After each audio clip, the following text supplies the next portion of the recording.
Merci à toutes et tous d'être présents et présentes pour cette deuxième session principale du Congrès Rotonde, deuxième édition. Nous sommes donc Raphaël Ranou et Lucie Proin, chargées d'études et de recherche à l'INHA, et nous aurons la joie de modérer cette session qui est intitulée « Réécriture du canon ». Ce matin, lors du premier panel, nous avons pu découvrir différents cas d'études montrant que l'histoire de l'art et l'archéologie se sont historiquement construites sur des catégories et des références canoniques sur lesquelles il importe de poser un regard critique, notamment afin de mettre en lumière et de combler les angles morts de ces disciplines. La session de cet après-midi nous invite justement à interroger la façon dont des canons artistiques ont été composés et recomposés. À travers 4 communications, nous nous intéresserons aux acteurs et actrices de ces réécritures, en questionnant leur motivation, leurs stratégies diverses et le succès de celles-ci. L'amplitude chronologique sera plus resserrée que ce matin, puisque nous nous concentrerons sur la seconde moitié du XIXe siècle et le XXe siècle, mais une grande diversité de profils vous sera présentée, donc de la salonnière aux critiques d'art, ou encore du groupe d'architectes aux enseignants universitaires. Dans tous les cas, ces individus ne remettent pas en question l'existence même d'un canon, mais tentent plutôt de le réécrire ou simplement d'y ajouter des références. Leurs objectifs, qui sont d'ailleurs plus ou moins conscientisés, assumés et revendiqués, sont divers.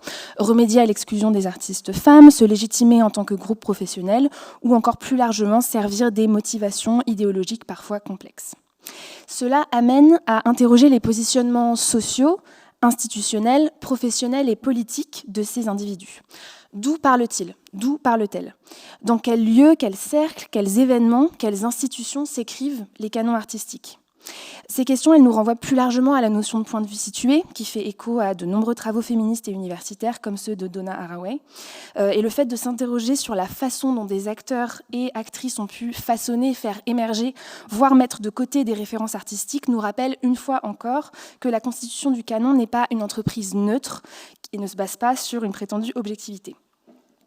À travers ces cas d'études, nous serons également amenés à nous interroger sur la pérennité des références mises en avant par ces individus. Est-ce qu'elles sont réellement devenues canoniques et, le cas échéant, par quel biais ?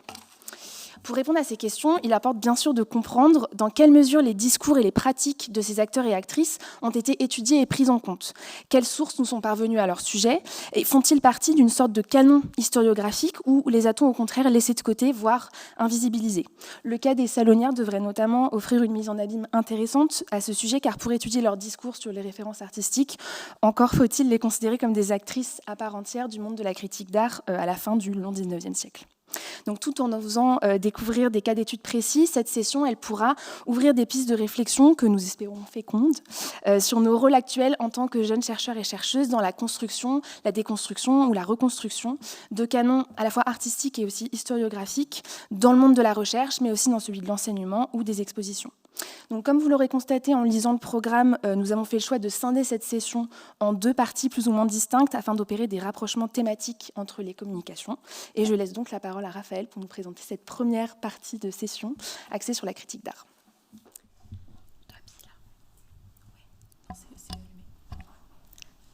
Alors, merci beaucoup Lucie pour cette présentation de la session réécriture du canon. Dans cette première partie, nous avons le grand plaisir d'écouter 2 intervenantes qui vont interroger à la fois donc, la portée de la critique d'art dans l'élaboration de canons artistiques et les différents enjeux spécifiques à la question du genre au sein de la critique d'art. À partir de points de vue différents, donc des femmes critiques d'art qui écrivent sur des femmes artistes et aussi un homme qui écrit sur des créatrices, ces 2 communications nous permettront de nourrir nos réflexions sur les écritures et réécritures du canon, en intégrant la variable du genre. La première intervenante est Manon Grégoire, doctorante à l'université Bordeaux-Montaigne. Elle prépare une thèse intitulée « La critique d'art au féminin sous la Troisième République », sous la direction de Marion Lagrange, maîtresse de conférences en histoire de l'art contemporaine, et de Gilles Rago, professeur en histoire de l'art contemporain. Et elle participera notamment au colloque « Sculpture, une femme peut donc créer », parcours, pratique, visibilité et réception des sculptrices au XIXe et XXIe siècle, qui se tiendra les 20 et 21 avril prochains sur différents sites, donc notamment à l'INHA et au Petit Palais.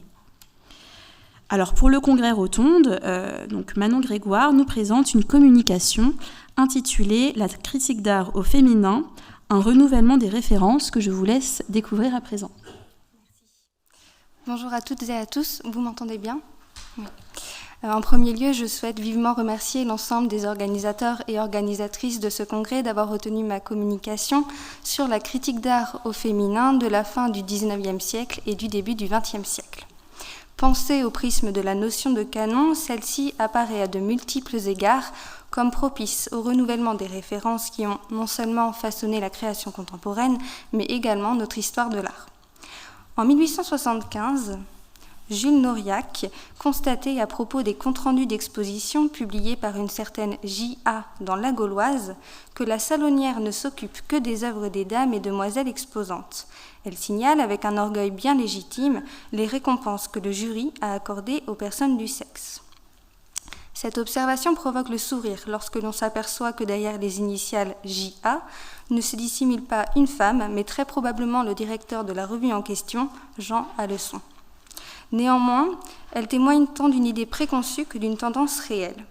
Au XIXe et XXe siècle, les critiques de sexe féminin semblent orienter de manière bien plus prononcée que leurs confrères leur compte rendu sur les productions féminines. Ce constat, comme la physionomie de la scène artistique française du XIXe siècle, nous encourage alors à associer notre étude sur les salonnières à celle des artistes du même sexe. Alors que ces dernières bénéficient d'un intérêt croissant depuis 1971, il suffit d'observer la bienheureuse intensification des expositions monographiques ou collectives à leur sujet. Et si les études sur la critique d'art se sont considérablement développées depuis une quarantaine d'années, les salonnières ont, elles, été laissées de côté et leurs textes restent encore majoritairement à redécouvrir.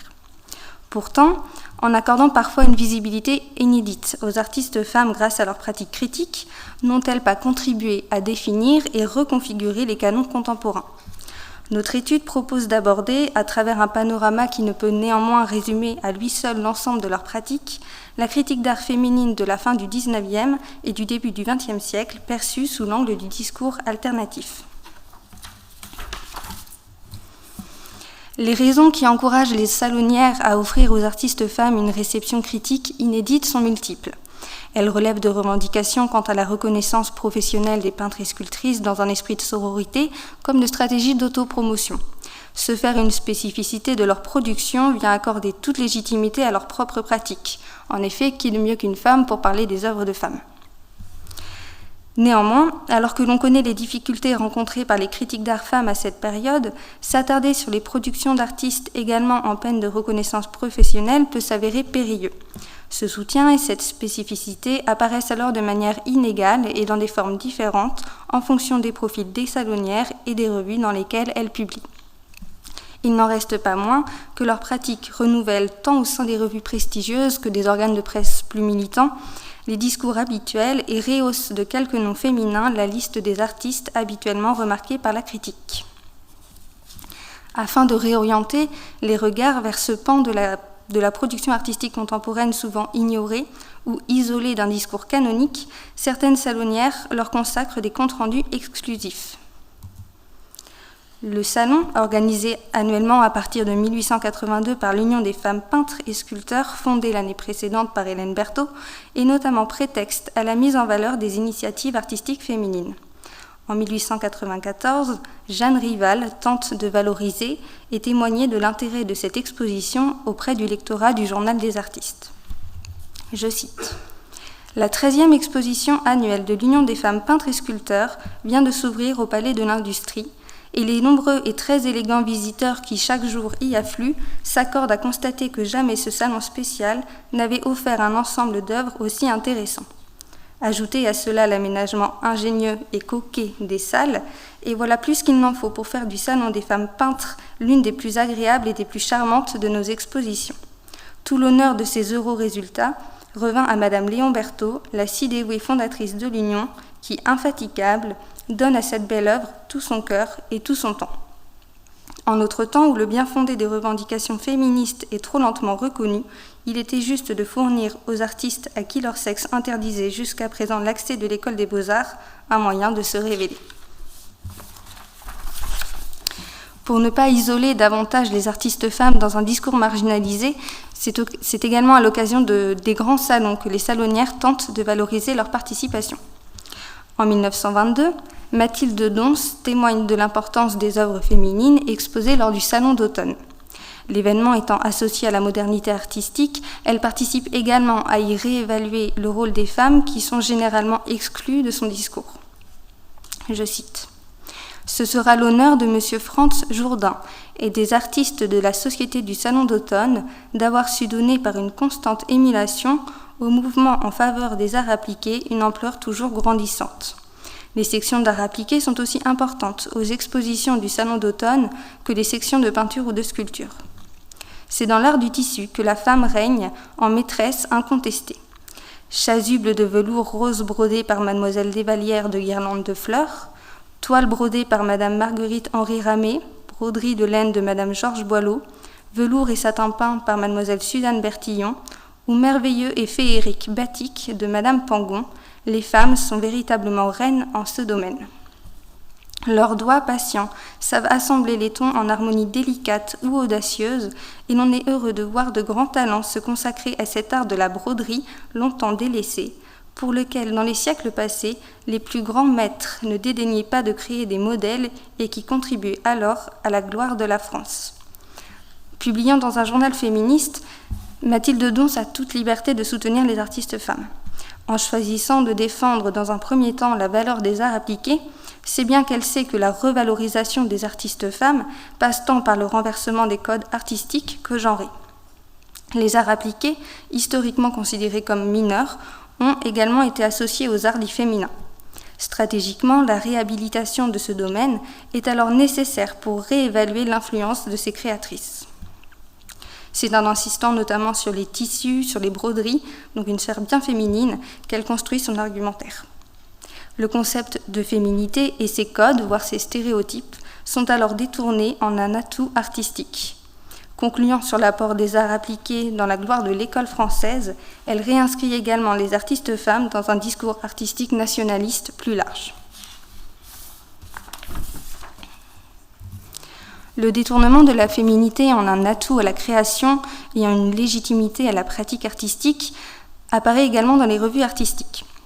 Sous le pseudonyme masculin de Marc de Montifaux, Marie-Amélie Chartroul de Montifaux, salonnière pour l'artiste, s'attache à donner une visibilité aux artistes femmes à travers un discours scientifique. Laissant déjà transparaître son intérêt pour le sujet, sans se risquer à un soutien excessif et injustifié qui viendrait déstabiliser sa position de salonnière, dans une revue prestigieuse, elle affirme notamment qu'au salon de 1868, les femmes artistes sont nombreuses, il faut les distinguer. À propos de l'envoi d'Alix Duval au salon de 1875, elle écrit « La jeune mère, c'est le tableau de genre par excellence, avec son sujet sympathique et sa pointe de sentiment. À quoi bon décrire ce que toutes les femmes ont déjà deviné? Il y a un petit enfant puisqu'il y a une jeune mère. Ajoutons beaucoup d'élégance et un goût tout féminin dans l'arrangement et le choix des ajustements. » Réconciliant l'artiste femme et ses productions avec le concept de féminité, Marc de Montifaux produit un discours susceptible d'être apprécié par les lecteurs tout en donnant une visibilité et une légitimité à Alix Duval ainsi qu'à une certaine féminité dans les arts. En donnant de la valeur à une scène de maternité dans cette revue artistique prestigieuse, elle tente aussi de revaloriser une iconographie associée à un genre considéré féminin. À son tour, Jacqueline Paton, sous le pseudonyme de Jacques Rosier, légitime en 1872 les capacités créatrices des peintres et sculptrices grâce à leur féminité. Je cite « J'ai voulu réserver une place à part aux femmes qui se consacrent à la spécialité du portrait. Elles sont très nombreuses, car après en avoir cité une vingtaine, celles qui ont attiré surtout notre attention de critique, j'en aurais laissé un grand nombre qui mériteront une autre année, n'en doutons pas, de figurer parmi leurs devancières. La nature de la femme la rend, selon moi, plus apte que bien des hommes à ce genre de travail.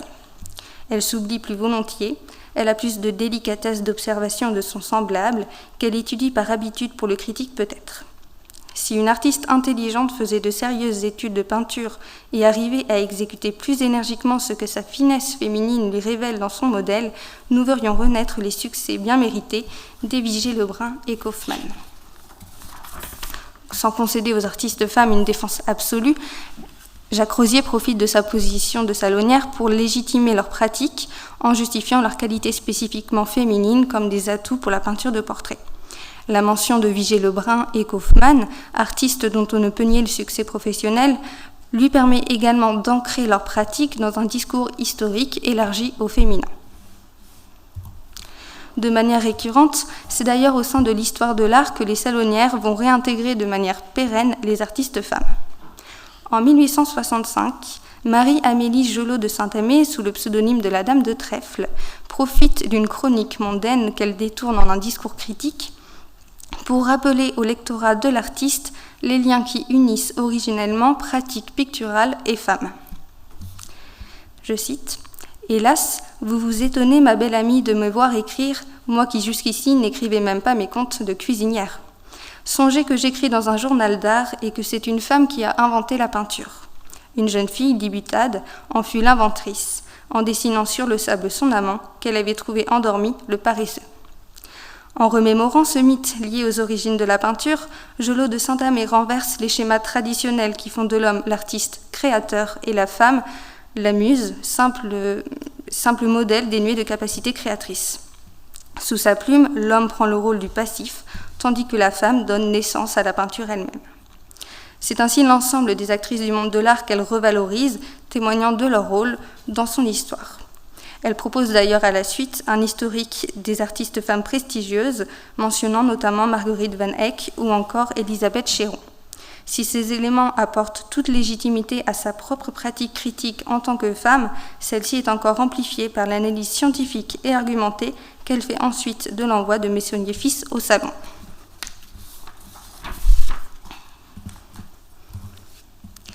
Judith Gauthier est aussi l'une de celles qui, en puisant dans les grandes références de l'histoire de l'art, participe à revaloriser les productions artistiques féminines qui lui sont contemporaines. Rédigeant un compte-rendu de l'exposition des aquarellistes de 1885 dans Le Rappel, elle consacre ces quelques lignes à l'envoi de Madeleine Lemaire. L'exposition de Madeleine Lemaire est des plus brillantes. Le vrai printemps pourrait être jaloux des fleurs que laisse tomber de sa robe cette mutine et minière de figure, personnifiant le printemps. Et certes, à ces prunes dont la peau craque, à ces groseilles juteuses et transparentes, les oiseaux pourraient se tromper. S'adressant subtilement aux amateurs d'art, qui reconnaîtront rapidement dans cette description une référence à l'un des plus grands duels picturaux de l'Antiquité, Judith Gauthier place au même niveau que les grands peintres de notre histoire de l'art une artiste femme. Elle promet que les fruits de Madeleine Lemaire pourraient, tout comme les raisins peints par Xeuxis auraient été picorés par des oiseaux, trouver à son tour la nature elle-même. En témoignant aussi des connaissances fines des femmes dans le domaine des arts, elle les ancre dans un discours historique commun aux amateurs d'art. Ce n'est pas seulement aux origines de l'histoire de l'art, mais bien dans son présent, que puisent les salonnières pour intégrer les artistes femmes à son discours. À cet égard, Jeanne Douin analyse la pratique d'Hélène Dufaux au regard des réflexions picturales contemporaines. Je cite « La première période fut marquée par des tentatives de franc naturalisme. Ricochet et fils de marinier représentaient les gestes prompts, la maigreur gracile de gosses et caleçons de bain, type bien accentué de la population fluviale. Faisant abstraction du ciel sans lequel jadis il n'y avait pas de bon paysage, Mademoiselle Dufaux peignit ces scènes au ras de l'eau, y découvrant sans doute un attrait aussi grand que M. Claude Monet lorsqu'il exécuta ses variations sur les nymphéas. Habile à rendre les clapotis et les miroitements de l'eau, elle s'exprimait comme une impressionniste, éprise de l'atmosphère vaporeuse et changeante de cette île de France qui forma les Sisley et les Pissarro. Souvent le nom de M. Albert Bénard a été prononcé au sujet de Mademoiselle Dufaux, précisément en ce qui touche ses reflets colorés. L'exemple d'un autre maître contemporain peut tout aussi bien être cité, celui de M. Renoir. Jeanne Douin introduit Hélène Dufaux dans un discours historique, utilisant les catégories de l'histoire de l'art et en comparant sa pratique avec les plus grands maîtres de son discours. C'est d'ailleurs auprès de ces maîtres de la peinture que certaines peintres se retrouvent hissées par les salonnières. À cet égard, Marie-Louise Néron écrit notamment dans La Fronde, donc un journal féministe, à propos de Rosa Bonheur en 1899. Telle est en résumé la vie toute de travail, l'existence glorieuse de cette femme qui laisse un nom dans l'histoire de l'art. On dira un jour les bœufs au labour de Rosa Bonheur, comme on dit la vache de Potter et les cavaliers de Jéricho. Voilà pour le génie artistique. Et elle réaffirme, Rosa Bonheur a grandement honoré la femme, acharnée au labeur quotidien, et elle laisse une page glorieuse dans l'histoire de l'art. En faisant des bœufs au labour une spécificité de la peintre animalière, Marie-Louise Néron en fait une référence, la hissant aux côtés des grands noms de l'histoire de l'art du XIXe siècle. C'est encore elle que Valérie Simonin, sous le pseudonyme de Gustave Haller, érige parmi les plus grands talents picturaux du siècle. Alors que la peintre est absente au salon de 1898, Achille Fould, la fille de Gustave Haller, en expose un portrait. En profitant pour soutenir sa propre fille, elle écrit « Un des plus intéressants portraits du salon, c'est sans contredit Rosa Bonheur dans son atelier par mademoiselle Achille Fould. Forte d'une réputation acquise dans l'univers entier, sans ambition personnelle, n'ayant qu'un culte, le grand art auquel elle voue son génie et sa vie, elle s'est enfermée seule vis-à-vis de la nature, ne comptant plus qu'avec la postérité. La grande artiste est bien telle que l'a représentée mademoiselle Achille Fould, spirituelle, bonne, aimable et fine, un maître en peinture. » Alors, la peintre animalière n'est pas la seule à se voir qualifiée de maître de la peinture. Citons de nouveau Hélène Dufaux, à laquelle Jeanne Mies me réserve quelques mots en 1911 dans Le Matin, et qui s'exprime « Par ses grands ensembles décoratifs, mademoiselle Clémentine Hélène Dufaux est un des maîtres actuels de la peinture. »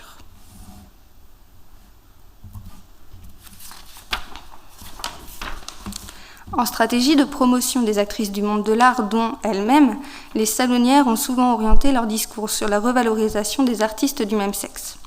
En accordant à ces peintres et ces sculptrices une visibilité et une reconnaissance critique et professionnelle inédites, elles ont participé au renouvellement des discours habituellement proposés par les salonniers. Légitimant leur intérêt pour un pan de la création sous-estimé, elles ont travaillé sur la réévaluation des genres mineurs et sur des sujets iconographiques souvent associés aux arts féminins. Elles ont ainsi réservé aux scènes de maternité, aux peintures de fleurs ou encore aux broderies une place prestigieuse dans leurs articles. Renouvelant également la liste des articles appréciés par la critique de quelques noms féminins en leur accordant un soutien particulier, leur pratique a participé à orienter les regards vers ces nouvelles productions. S'appuyant même sur les origines de notre histoire de l'art, elles ont renversé les discours et schémas traditionnels, légitimant les capacités créatrices des femmes comme leur propre position de salonnière. Elles ont ainsi tenté de renouveler tant les références artistiques contemporaines que les grands noms de notre histoire de l'art. Face à ce constat, nous nous questionnons. Est-ce en partie parce que leurs comptes rendus d'exposition se sont consacrés davantage que ceux de leurs confrères sur des productions d'artistes femmes elles-mêmes en quête de reconnaissance, que les salonnières de la seconde moitié du XIXe et du début du XXe n'ont que très rarement intégré le panthéon de la critique d'art. Parmi ces plus grands auteurs, seuls 3 d'entre elles sont inventoriées dans l'anthologie de la critique d'art de Jean-Paul Bouillon, Mathilde Stevens, Claude Vignon et Marc de Montifaux. Cette discipline repose davantage sur un ensemble d'hommes de lettres, de Diderot à Baudelaire, érigés comme modèle de référence et dont les textes définissent le canon de la critique d'art. De ce fait, en réévaluant les parcours et les productions des salonnières, l'étude même de la critique d'art au féminin semble participer au renouvellement des références. Je vous remercie.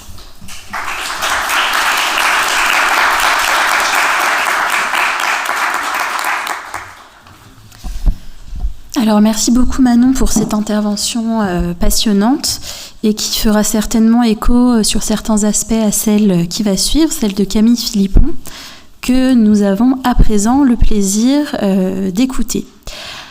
Alors, Camille Philippon est diplômée de l'École du Louvre, où elle a débuté sa carrière de jeune chercheuse en produisant un mémoire de recherche sur l'acquisition d'œuvres de femmes artistes pour la Bibliothèque d'art et d'archéologie Jacques Doucet, puis sur le critique d'art Louis Vaucel, et elle poursuit justement en thèse cette recherche consacrée au début de la critique d'art de Louis Vaucel à l'université Paris 1 Panthéon-Sorbonne.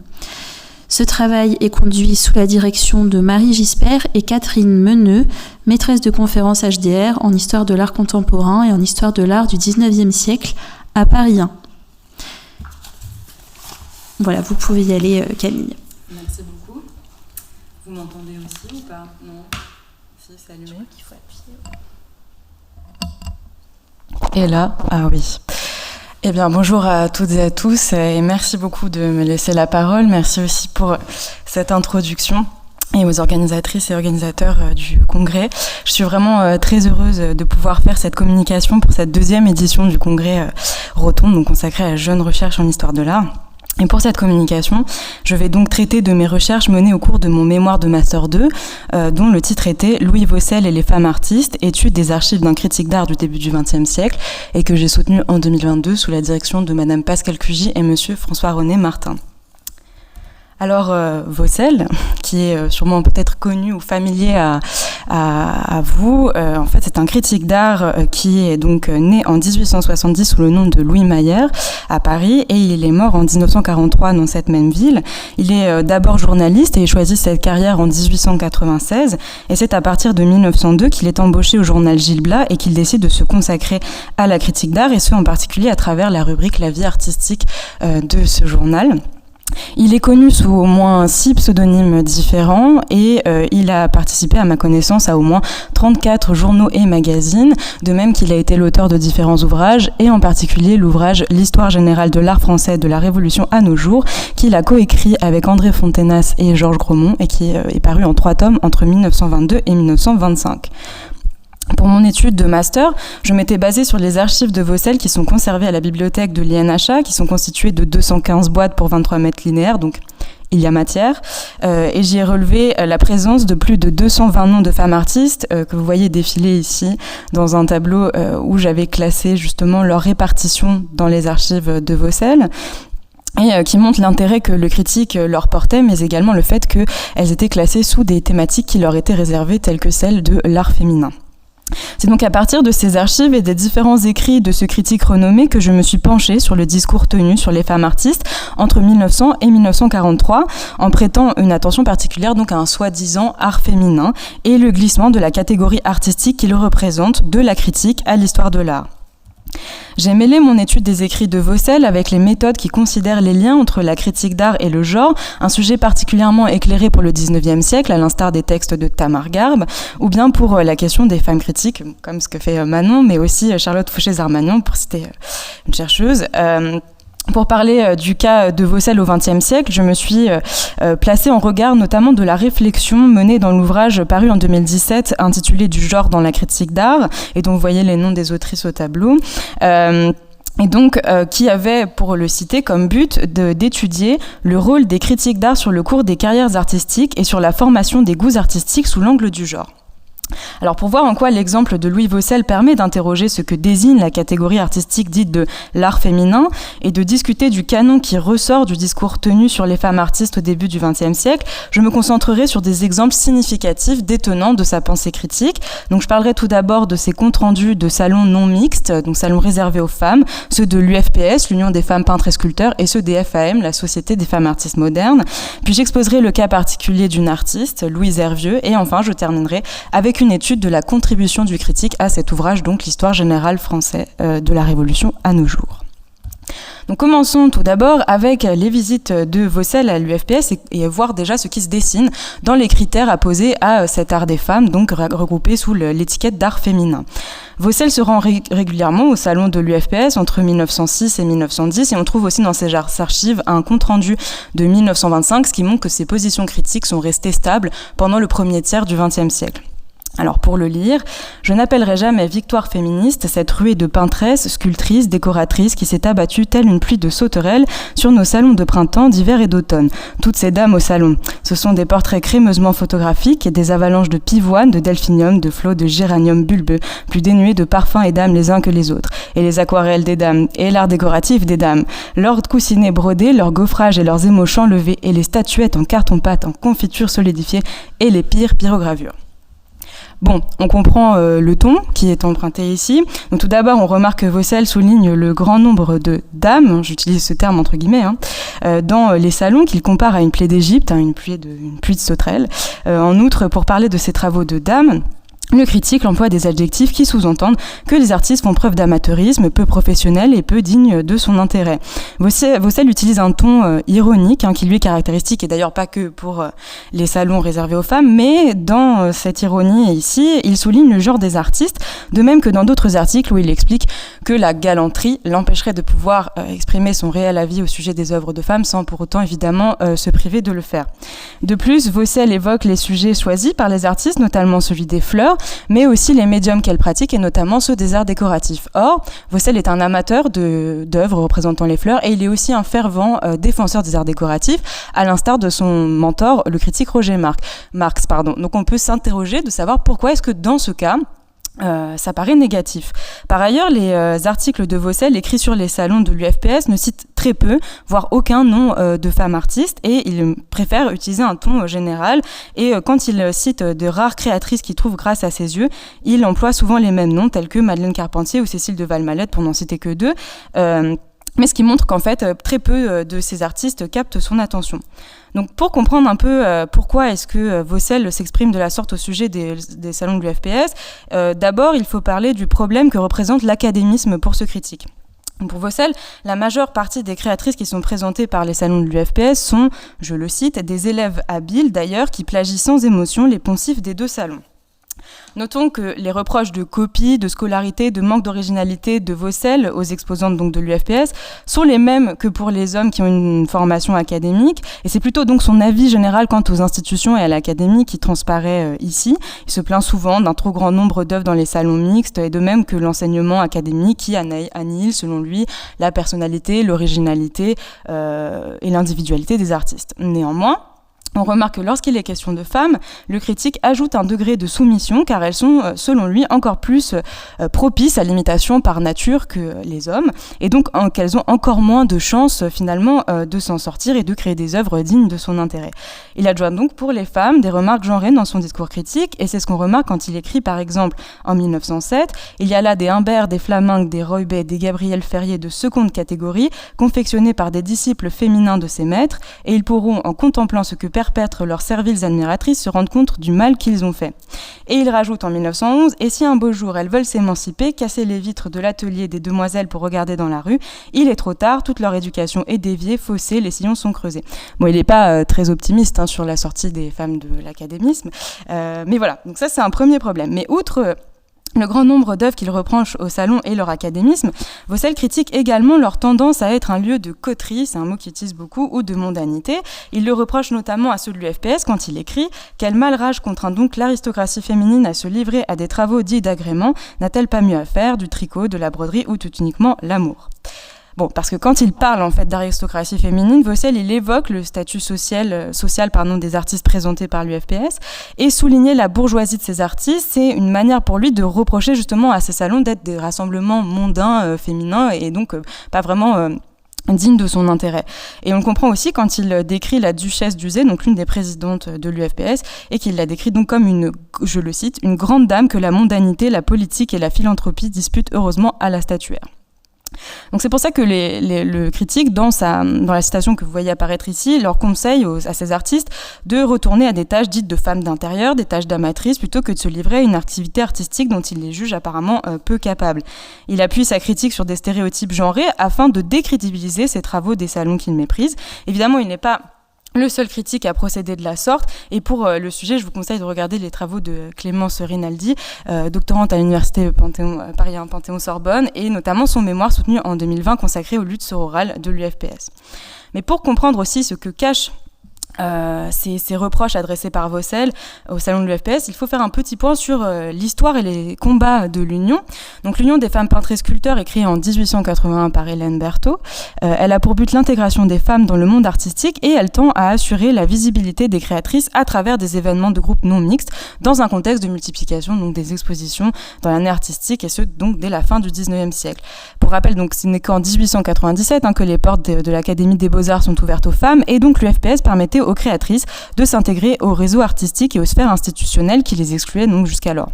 les stratégies de l'UFPS est basée notamment sur le fait que pour que les femmes puissent accéder à la même éducation artistique que les hommes, on souhaite les intégrer au système académique. En outre, les différentes présidentes de l'UFPS défendent l'apport d'un esprit féminin à l'art français pour le plus grand bénéfice de ce dernier. Donc on comprend que l'académisme que reprochait Vaucel aux artistes de l'UFPS visait en réalité à leur intégration au monde artistique et que la féminité de l'art qu'il leur reproche est également une stratégie employée par l'UFPS pour y être intégrée. Vaucel n'a donc pas pris en compte la réalité des conditions des femmes artistes dans ses attentes critiques au sujet des salons de l'UFPS. En se concentrant dans ses écrits sur l'esthétique des œuvres et sur un réquisitoire anti-académique, le critique a entériné finalement une catégorisation genrée et globalisante des œuvres des créatrices pour laquelle se dessinent les écueils que nous venons de voir.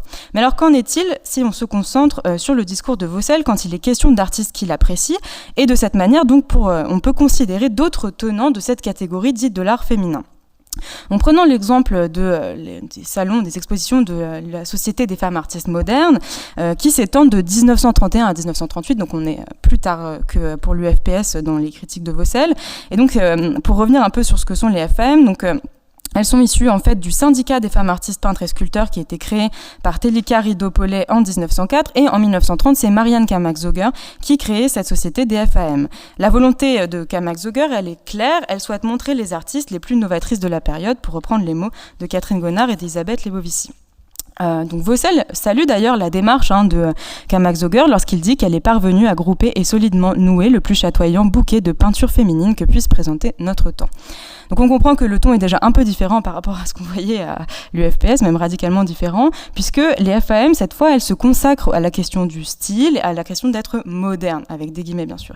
Et c'est ce qui plaît beaucoup à Louis Vaucel, puisque les artistes qui sont montrés dans ces expositions sont celles qu'il va défendre. Il s'agit de professionnels exposés dans les salons indépendants, de même que dans des galeries qu'il fréquente. C'est des artistes qui sont reconnus, 9 d'entre elles ont la Légion d'honneur. Elles ont même un comité officiel dans leurs expositions, composé de personnes influentes, d'hommes influents du monde artistique, mais aussi de représentants officiels. Et donc, au sujet des femmes artistes modernes, les articles de Vaucel soulignent cette fois majoritairement la singularité des artistes et sont beaucoup moins généralisants que ce qu'on a vu avant avec l'UFPS. Le critique nomme cette fois beaucoup d'artistes tels que Lucie Caradec, Marguerite Fontenas, Claire Vallière ou encore Louise Pascalis, pour n'en citer un tout petit peu. Mais voilà, cela montre que les artistes captent vraiment l'attention du critique et qu'ils souhaitent les mettre en avant dans un discours cette fois à la teneur laudative. Bien qu'elles soient, selon les mots de Vaucel, des artistes de premier rang, les exposantes des FAM sont toujours en fait des représentantes de cet art féminin et sont toujours finalement regroupées sous cette étiquette d'art de femme. Or, ce n'est pas le cas lorsque Vaucel consacre des préfaces de catalogues d'exposition, cette fois pour des expositions individuelles et non plus collectives, à certaines de ces artistes, comme il écrivait par exemple dans celle qu'il a consacrée à Marguerite Crisset en mai 1922. Marguerite Crisset n'imite personne et ne réussit pas l'ouvrage de dame, c'est un peintre dans l'acceptation plénière du mot. On ne dit pas Madame Crisset, mais Crisset tout court. Donc Vaucel détache cette fois l'artiste de son genre afin de mieux mettre en avant sa singularité et l'intérêt de son œuvre. Et lorsqu'il écrit cela, il souligne finalement le joug que représente cette catégorisation dite de l'art féminin pour la bonne réception des créatrices. Un exemple encore plus significatif est celui des textes de Louis Vaucel sur Louise Hervieux, puisque le critique ne la décrit jamais comme une femme et il n'utilise jamais de qualificatif genré pour parler de son œuvre.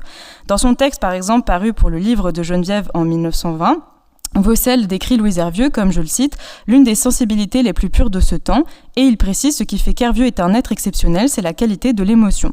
Donc ce que Vaucel met en avant dans l'œuvre de Louise Hervieux, ce sont ses qualités d'observation de la nature, la vie qu'elle injecte dans ses dessins, ses défauts, même ses imperfections, au contraire du rendu trop léché et photographique qu'il reprochait aux œuvres académiques de l'UFPS. Et sans jamais la rapprocher, elle, de son identité sexuelle. Le critique souligne l'indépendance de l'artiste aussi envers les groupes artistiques et il la désigne comme une artiste à part occupant la première place de son panthéon critique.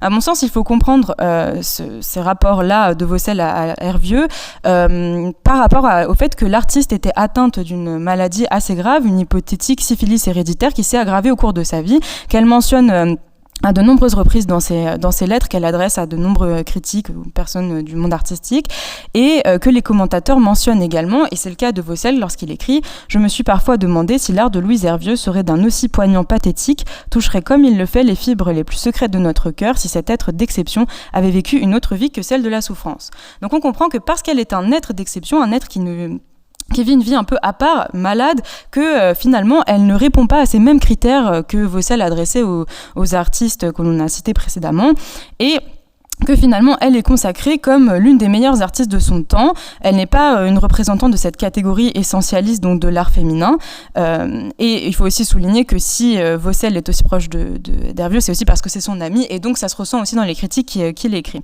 Et au sujet de Louise Hervieux, je vous invite à regarder les écrits de Guillaume d'Enfer qui a rassemblé les archives de l'artiste, mais également le mémoire soutenu en 2022 par Eléa Sicre consacré à l'artiste.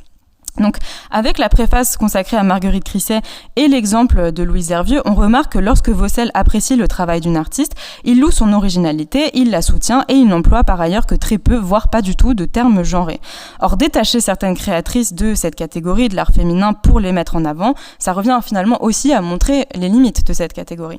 Alors, comment expliquer que dans ses écrits d'histoire de l'art, Vaucel choisisse de rassembler les créatrices dans la catégorie de l'art féminin, et qu'est-ce qu'induit finalement ce passage de la catégorie à la postérité par justement cet écrit donc d'histoire de l'art. Intéressons-nous donc au chapitre 17 de l'ouvrage coécrit donc par Vaucel, donc l'histoire générale de l'art français de la Révolution à nos jours, puisque dans ce tome consacré à la peinture, il consacre un chapitre entier aux femmes. Et donc, les femmes peintres d'aujourd'hui, voilà comment s'intitule ce chapitre. À souligner que pour ce qui est de la sculpture, il n'y a pas de chapitre réservé aux femmes, mais seulement quelques noms d'artistes cités, et notamment celui de Camille Claudel, qui l'érige comme modèle. Donc Vaucel, dans ce chapitre, il retrace l'histoire des femmes peintres, il les regroupe entre elles dans une démarche hiérarchique, il établit ainsi des figures de référence, et en particulier celle de l'artiste Berthe Morisot, et il place les artistes de plus jeune génération en filiation avec elle. Dans la pensée de Vaucel, les artistes sont donc reliés entre elles de manière intergénérationnelle et catégorisés à part dans l'histoire de l'art. Par ailleurs, ce chapitre est révélateur de la perméabilité qu'il existe entre ces différents types d'écrits, puisqu'il reprend dans son introduction des articles qu'il avait écrits sur l'UFPS, et donc notamment tous les reproches qu'on a pu citer précédemment. Vaucel, il met ensuite en avant certaines artistes donc de son temps, et on voit les noms qui apparaissent ici, et d'ailleurs on peut s'y étonner justement d'y retrouver Louise Hervieux, quand bien même on a vu que dans ses autres textes il l'excluait de cette catégorie. D'autant que dans les paragraphes qu'il consacre aux artistes contemporaines pour les mettre en avant, Vaucel tient un discours cette fois empreint d'essentialisme, et c'est par exemple le cas pour Jacqueline Marval, dont il qualifie l'œuvre d'un, je le cite, raffinement extrême et d'une saveur à la fois mignarde et perverse, concluant qu'elle n'est peut-être qu'un aboutissement éblouissant de la coquetterie féminine la plus physiologique. Notons que cette méthode de classification chapitre à part pour les femmes et ce type de discours est retrouvé dans d'autres ouvrages d'histoire de l'art de la période, notamment celui d'André Salmon et celui d'André Warnaud, qui eux aussi réservent des chapitres à part pour les femmes, et qui notamment mettent en avant des qualités de grâce ou de charme, comme pour une artiste telle que Marie Laurencin par exemple. On constate donc qu'il existe un fil conducteur dans ces ouvrages d'histoire de l'art de la période qui contribue à la délimitation d'un canon réservé aux femmes artistes regroupées entre elles dans cette catégorisation dite de l'art féminin.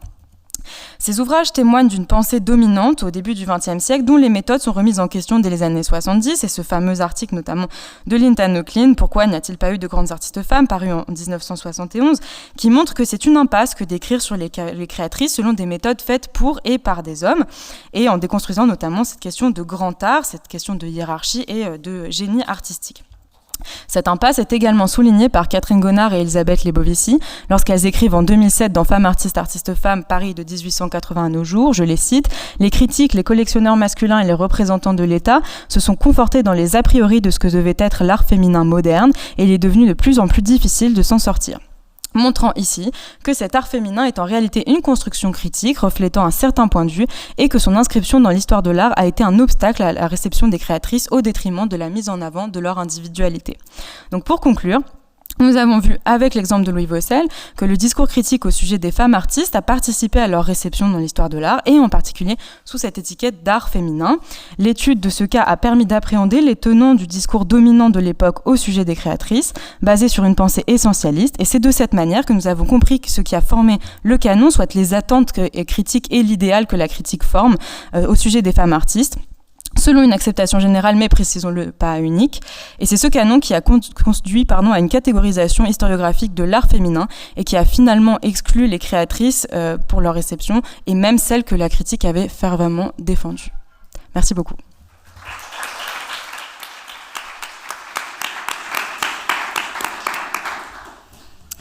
Merci beaucoup à vous deux pour ces très très intéressantes présentations. Donc peut-être que certaines personnes ont des questions ou veulent réagir et interagir avec ce que vous avez présenté. Peut-être que je peux commencer avec une question qui s'adresse plus ou moins à vous deux. Finalement, à quel point le genre même du critique d'art va avoir une influence sur la pérennité ou l'invisibilisation des différentes références qu'il ou elle met en lumière. Par exemple, Louis Vaucel, avec sa notoriété, a probablement eu plus d'importance que certaines femmes salonnières qu'on redécouvre actuellement. Est-ce qu'on peut expliquer ça uniquement du point de vue du genre, ou comment est-ce que vous situez vos objets d'études dans ce cas-là ? Évidemment, oui. Vaucel, c'est un homme critique, donc il a une possibilité aussi de faire carrière plus simple que. Et puis il utilise des pseudonymes, mais il n'a pas besoin de changer de genre. Quoique il le fait quand même à la fin de sa carrière, il écrit sous un pseudonyme féminin, mais en même temps c'est la guerre et Vaucel est juif, donc peut-être que c'est un rapport. Ça reste des pistes que je dois éclairer. Bon, disons que, en fait, moi, ce que j'ai trouvé intéressant aussi dans la présentation précédente, c'est que, en fait, on remarque que finalement, le discours, il n'est pas toujours aussi détaché de ses a priori sur le rapport au genre des artistes, peu importe le genre du critique. Et d'ailleurs, dans mon mémoire, je m'intéressais aussi à des critiques femmes qui avaient des points de vue tout à fait coïncidents avec cette pensée qu'on a pu voir là dans les différents ouvrages d'histoire de l'art aussi et de la critique masculine, et que finalement les opposants ou opposantes à ce discours, ils pouvaient être aussi c'était surtout des femmes, mais ils étaient largement minoritaires, je pense, que dans cet avis critique. Vaucel, je pense qu'il rassemble surtout un avis critique général quant à la question, donc voilà. Et effectivement, pour les artistes mentionnés par les salonnières, en général, quand je trouve des articles, elles parlent de beaucoup d'artistes femmes qui sont aujourd'hui totalement inconnues, comme si leur défense en fait, n'avait pas vraiment eu tout le mérite de les aider vraiment à s'intégrer dans un discours historique. Mais on va plutôt retrouver cet impact quand même dans les revues artistiques prestigieuses type L'Artiste, les artistes mentionnés par Marc de Montifaux par exemple, donc elle est vraiment salonnière pendant plus de 10 ans pour la revue, ce sont des artistes dont on va se souvenir encore aujourd'hui. Donc il y a un peu cette polarité entre d'un côté des artistes, des critiques d'art femmes dont on se souvient encore aujourd'hui, celles qui sont les plus connues, les artistes qu'elles ont mentionnées, ce sont celles dont on se souvient, alors que dans des organes de presse plus militants, où elles vont avoir défendu beaucoup d'artistes femmes, là l'impact va avoir été beaucoup moins important en fait. Oui, parce que justement, vous citiez beaucoup de salonnières qui avaient des pseudonymes masculins. Bon, en littérature, je pense que c'est quelque chose qui se faisait particulièrement, mais là, j'ai été frappée du nombre de pseudonymes masculins. Est-ce que c'est quelque chose que vous avez compris, en tout cas observé à grande échelle sur tout votre corpus? Est-ce que c'est quelque chose qui se retrouve à l'étranger, notamment, ce principe de pseudonyme ou voilà. Alors pour la question à l'étranger, je ne vais pas être capable de répondre à cette question. Pour l'utilisation du pseudonyme masculin en France, c'est surtout dans les revues prestigieuses, les revues artistiques, donc dans L'Artiste, dans la Gazette des Beaux-Arts, etc., qu'on va avoir recours à ce pseudonyme masculin. Mais pas tout le temps. Par exemple, Judith Gauthier, quand elle écrit dans L'Artiste, elle signe de son nom Judith. Dans le rappel également, elle va signer Judith Gauthier. Donc elle va quand même revendiquer cette féminité, mais c'est plus simple pour les salonnières de signer de leur nom féminin dans des revues qui sont dirigées par des femmes en fait, et dans des réseaux féminins, dans un cercle bienveillant, on va dire, et peut-être plus accessible aussi. Pour rebondir sur cette question des pseudonymes, je me demandais si ceux de Vaucel étaient connus de manière générale dans le monde de la critique d'art à l'époque, et s'il pouvait y avoir du coup un effet d'entraînement quand on lit une critique très positive de Vaucel sur le travail de Louise Hervieux, par exemple. Est-ce qu'on constate que par la suite, dans le monde de la critique d'art, les critiques se font plus positives ou pas? Il y a un écho. Je dirais pas que Vaucel c'est forcément un influenceur de la critique. Non, mais dans le sens où, en fait, je pense, mais c'est ce que j'étudie aussi en thèse, que Vaucel, en fait, il est connu parce qu'il a fait carrière, parce que, en fait, il a aussi des avis qui sont plutôt modérés sur beaucoup de sujets, qui traitent énormément de sujets. Et pour la question des femmes, il reste quand même dans... En fait, on le voit que quand il se détache, par exemple, dans le cas de Louise Hervieux, avec une position assez de soutien finalement assez forte, en fait, il n'est pas le seul. Parce que moi, je parle de Vaucel, mais il y a beaucoup de critiques qui soutiennent Louise Hervieux de cette manière-là aussi. En fait, il s'inscrit plus dans l'air du temps, je dirais. Il est reconnu, il est cité, mais je dirais pas que c'est forcément lui qui dirige les avis. Ceci dit, là où c'est intéressant, c'est le nombre de préfaces qu'il a consacrées dans les catalogues d'exposition de galeries à des femmes. Et là, par contre, je pense que ça peut avoir une influence, à moindre échelle, parce que la plupart, on les connaît plus aujourd'hui, mais en tout cas sur leur réception à l'époque. Mais évidemment, tout ça, c'est aussi dirigé par d'autres facteurs, du genre quelles galeries on connaît, qui on fréquente, etc. Mais quand même, là, je pense que pour ça, oui. Mais après, sinon, pas vraiment. C'est surtout que son exemple est assez représentatif. Donc ça, c'est intéressant pour voir justement comment ça se déroulait ou comment justement cette idée de canon est transmise aussi par la critique. Est-ce que dans la salle, certaines personnes souhaitent poser des questions ou avoir des précisions sur ces deux présentations ? Qu'il y a quelqu'un. Merci. Merci d'abord pour ces présentations. Et j'aimerais bien rebondir sur cette histoire de pseudonyme qui m'intrigue aussi beaucoup. Parce que ce que j'ai l'impression, c'est que concrètement, les artistes femmes sont traitées donc là dans les deux présentations, soit par des critiques femmes qui sont souvent menées à écrire sous pseudonyme masculin. Tandis que dans la seconde présentation, on avait affaire à un critique masculin qui écrivait avec son vrai nom, si j'ai bien compris. Ma question, c'est du coup, est-ce que les critiques femmes qui écrivaient sur les artistes femmes, est-ce qu'on savait en fait quand elles écrivaient sous pseudonyme masculin que c'était des femmes qui étaient derrière ? Est-ce que Vaucel, il a écrit aussi sur des femmes sous son fameux pseudonyme féminin que vous venez de mentionner ? Et dans ce cas, est-ce qu'on savait que c'était un homme qui écrivait derrière ?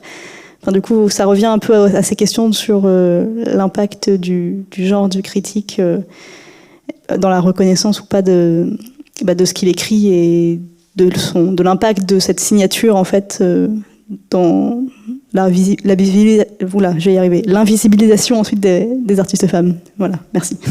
Je réponds rapidement pour Vaucel parce que en fait non, il écrit pas sur des artistes. Enfin, à ma connaissance, peut-être que je vais trouver, mais pour l'instant, j'ai pas trouvé de texte sous le pseudonyme de Thérèse Vallier, c'est ça son pseudonyme féminin, sur des femmes. J'ai trouvé surtout sur des hommes, et comme dit à la fin de sa carrière. Donc c'est une question que j'aimerais bien creuser sur ce pseudonyme féminin.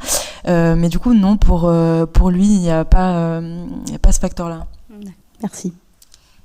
Pour Marc de Montifaut, à un moment donné, on sait que derrière Marc de Montifaut se cache une femme. De toute façon, Marie-Amélie Chartroul de Montifaut, dans les événements mondains, on sait très bien qui elle est. Elle s'habille en pantalon, elle a quand même des revendications assez fortes. Et donc non, on sait au bout d'un moment qui se cache derrière Marc de Montifaut. Pour Jacques Rosier, alors je ne peux pas vraiment vous répondre, mais... En tout cas, la Fantaisie parisienne, donc la revue dans laquelle elle publie, va à de très nombreuses reprises citer Jacques Rosier comme un collaborateur précieux. Et ils vont toujours insister vraiment sur la masculinité de Jacques Rosier. Un peu peut-être pour légitimer son discours, légitimer du sérieux des salons publiés en fait dans la revue. Merci beaucoup. Merci beaucoup.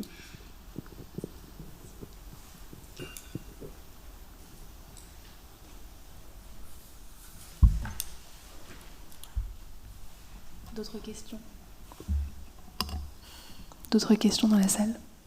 Sinon, moi, j'en ai une pour Manon. Je me demandais si on pouvait considérer les salonnières comme un groupe homogène ou si la position sociale, politique de ces salonnières avait un impact sur le discours qu'elles portaient, notamment sur les productions de ces artistes femmes. Et ça pose plus généralement la question de ta méthodologie. Est-ce que tu as un large corpus de salonnières? Est-ce que c'est du coup une thèse avec une méthodologie de prosopographie? Ça m'intéresse beaucoup. Voilà. Oui, du coup, la méthodologie, c'est bien la prosopographie, effectivement.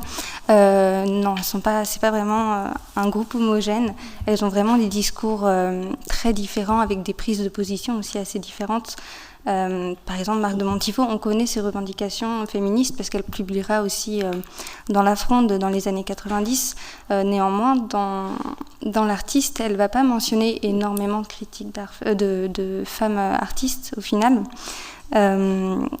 Et on va avoir d'autres profils de critiques qui, au contraire, vont vraiment s'attacher à défendre et à parler de féminisme toutes ces artistes femmes et à utiliser en fait leur pratique artistique comme un moyen de reconnaissance des femmes dans le monde de l'art et des professionnels plus largement.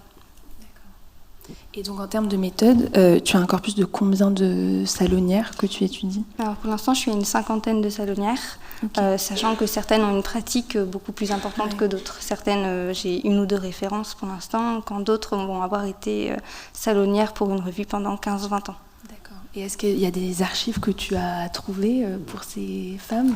Ou est-ce que tu te bases majoritairement sur des sources imprimées majoritairement sur le dépouillement de revues. Ouais. Pour les archives, c'est un petit peu compliqué. Ça dépend des profils. La bibliothèque Marguerite Durand a évidemment un fonds assez important sur ses propres journalistes et donc ses salonnières. Mais pour d'autres revues, c'est un peu plus compliqué. Et ça revient aussi, on parlait de la question du mariage tout à l'heure. Une fois qu'elles se marient, on n'a pas les mêmes noms. On perd vite la trace. Donc pour les archives, c'est assez compliqué. Ouais, d'accord. Merci beaucoup, parce que je trouvais très intéressant que vos 2 interventions se placent assez différemment méthodologiquement, parce que toi, Camille, tu te concentres sur un seul critique d'art, alors que toi, tu étudies un groupe large, et ça pose forcément des défis différents.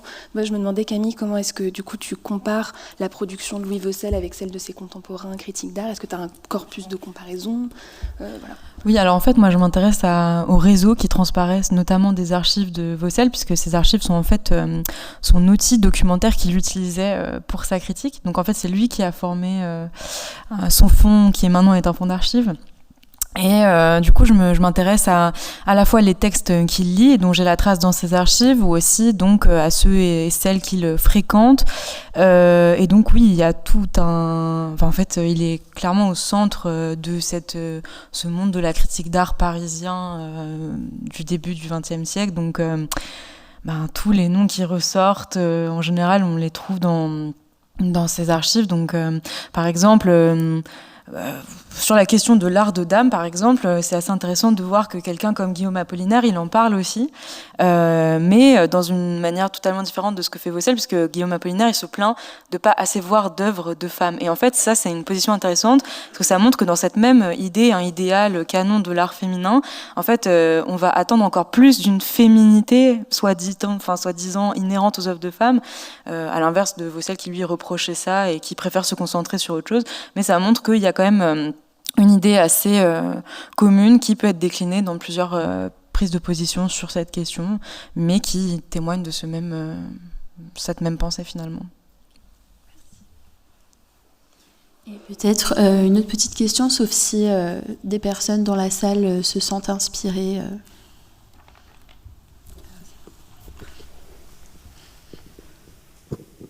Bonjour, merci beaucoup pour cette présentation. Je trouve ça très intéressant, la question des réseaux que vous évoquez. On a bien vu avec vos présentations que la critique joue un rôle très très important dans la reconnaissance d'artistes. Et justement, je voulais savoir si vous pourriez nous en dire un tout petit peu plus sur cette mise en réseau, sur ces regroupements féminins qui se font, sur les femmes qui soutiennent les femmes qui sont soutenues par des hommes, et plus quelque chose sur le temps long peut-être. Est-ce qu'il y a des artistes qui ont fait l'objet de critiques à plusieurs reprises, d'année en année, et où on voit vraiment que cette critique-là a permis à une artiste de sortir du lot, de s'affirmer, etc., au travers des critiques que vous avez étudiées, vous. Je ne sais pas si ma question est très claire. Oui, si, c'est clair. Alors, moi, ce que je peux dire, c'est que déjà, pour Vaucel, dans ses archives, on trouve des mots d'artistes, par exemple, de femmes artistes qui lui écrivent pour soit le remercier de les soutenir, soit l'inviter à les soutenir, soit l'inviter à des expositions pour montrer, en fait, justement, que son avis critique, il est intéressant pour elle, pour leur reconnaissance, leur réception. Sur le long terme, notamment avec le cas de Louise Hervieux, par exemple, qui est hyper représentatif de ça, parce que pendant des années, une dizaine d'années, ils s'écrivent, si ce n'est plus. Après, pour la question de si ça les a vraiment fait sortir du lot, dans mon cas, c'est un peu difficile à dire parce que la plupart des femmes que j'ai trouvées dans les archives ou sur lesquelles j'ai travaillé, aujourd'hui, elles sont plus vraiment connues ou encore très peu. Donc en fait, c'est un peu compliqué de dire si, en tout cas, aujourd'hui, ça a toujours un impact sur le vraiment très long terme. Mais après, sinon, dans son ouvrage Histoire de l'art, on voit quand même qu'il y en a quelques-unes qui ressortent, mais que c'est vraiment très peu par rapport à l'immense nombre de femmes qui ressortaient dans son corpus. Donc en fait, je pense qu'à moyen terme, oui, à grande échelle, pas sûr. De mon côté, pour la question des réseaux, ça s'observe surtout dans les organes de presse militants. Il y a un exemple très précis, par exemple, c'est un soutien réciproque. Hélène Dufaux, dont je montrais l'autoportrait tout à l'heure, a rédigé la fiche de lancement du journal féministe de Marguerite Durand, donc La Fronde, en 1898. Et à partir de ce moment, en fait, très régulièrement, La Fronde, les journalistes de La Fronde vont soutenir Hélène Dufaux, que ce soit à l'occasion d'expositions monographiques ou d'expositions collectives, vont toujours essayer de faire ressortir Hélène Dufaux. On voit vraiment quand même ce soutien de manière pérenne. Il y a aussi le cas du FPS, donc plus largement. Par exemple, la citoyenne va, dès les premiers salons de l'Union des femmes peintres et sculpteurs, donner visibilité à cette initiative. Alors ça ne va pas être toujours pour glorifier les participations féminines ou pour dire que toutes les toiles exposées sont incroyables. Mais parfois les commentaires sont très critiques, néanmoins elles vont quand même donner cette visibilité et cette légitimité aux artistes femmes en parlant en fait. Une autre chose pour la question des réseaux qui est un peu plus tardive, à la bibliothèque Marguerite Durand, il y a le recueil de la bibliothèque féminine et féministe qui a été fondée dans les années 20 par la sœur de Jeanne Misme, donc la sœur de Jeanne Misme, qui avait créé le journal féministe La Française. Donc là, sa sœur crée la bibliothèque féminine et féministe, et en fait dans ce recueil, il y a tout un ensemble d'intellectuels du monde de l'art, des artistes femmes, des critiques d'art, des femmes de lettres, mais d'autres intellectuels qui en fait ont signé ce document, et c'est un document très très riche et qui montre vraiment qu'il y avait vraiment un réseau professionnel d'intellectuels qui se développait avec cette envie vraiment de former un groupe et de légitimité leurs propres pratiques personnelles.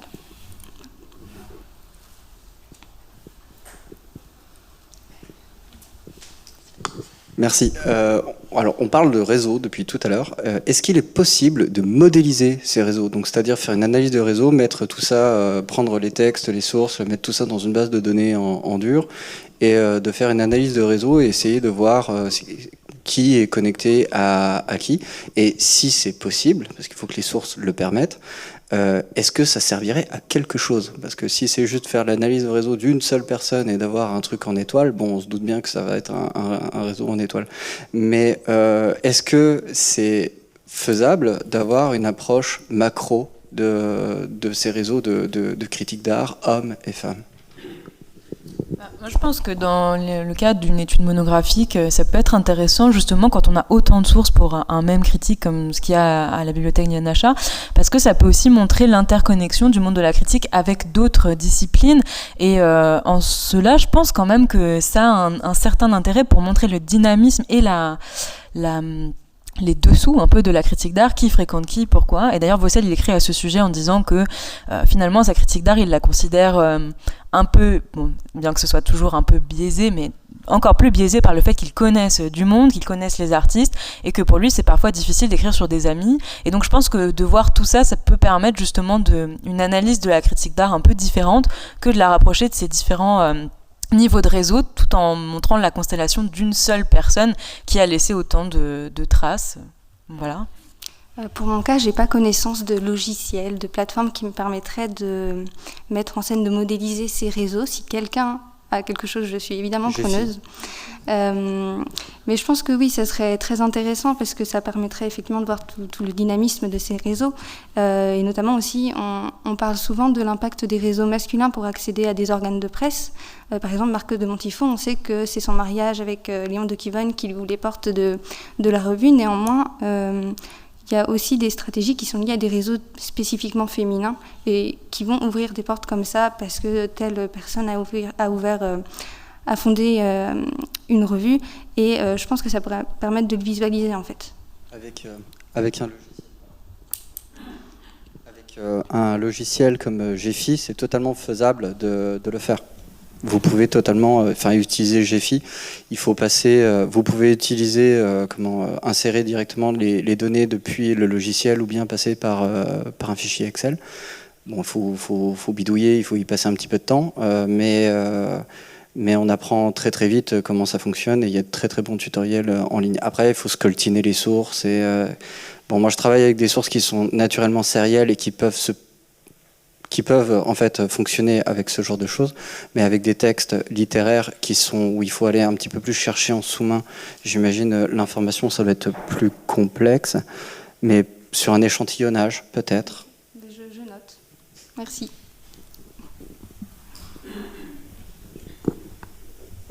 Je crois qu'il y avait des questions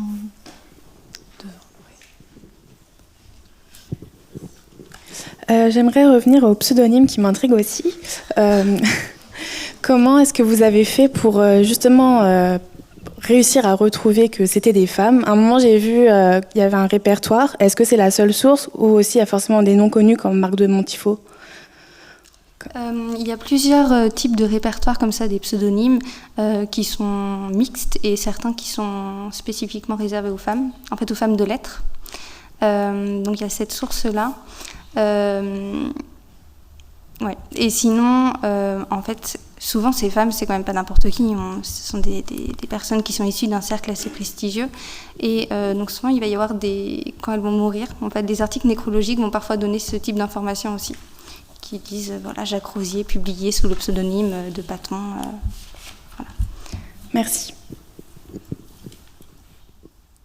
Bonjour, merci encore pour ces conférences très intéressantes. Je voulais revenir sur un point par rapport à Louis Vaucel. J'ai eu l'impression que les critiques négatives venaient surtout de critiques antérieures aux années 20, et puis après dans les années 30, on a des critiques positives. Est-ce que c'est un effet d'illusion d'optique de la conférence qui est très courte, donc il ne va pas faire toutes les sources et toutes les critiques de Vaucel, ou est-ce qu'il y a une évolution, une temporalité, et dans ce cas-là, d'où elle vient? Est-ce que c'est un changement dans la production féminine et artistique, ou est-ce que c'est plutôt Vaucel qui aurait évolué avec son temps voilà. Alors en fait, oui, vous avez raison. C'est aussi en fonction des sources qu'on retrouve, qui montrent aussi son intérêt. Peut-être que dans les années 30, il va moins au salon de l'UFPS. Et en fait, comme je disais, c'est que dans les années 30, en fait, les manifestations non mixtes, elles se consacrent plus à la question du style et à la modernité. Et ça, c'est une grande préoccupation de Vaucel. Et donc, en fait, je pense pas vraiment que son idée ait changé essentiellement, mais que effectivement, son intérêt se déplace et que dans les années 30... en fonction de ce qui est produit, effectivement, ça change.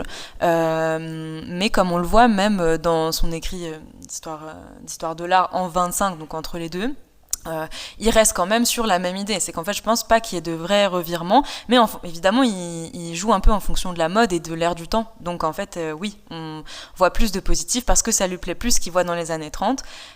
Mais finalement, cette idée d'art féminin, elle reste quand même assez essentialiste et elle reste constante du début jusqu'à la fin de ce que j'ai pu lire en tout cas. Mais effectivement, oui, elle est plus positive dans les années 30 parce que, encore une fois, le style lui plaît plus. Mais sa position sur l'académisme, sur l'essentialisme de la féminité de l'art, elle ne change pas vraiment. Mais c'est vraiment une question de quels artistes il regarde à quel moment. Donc voilà, je ne sais pas si ça répond.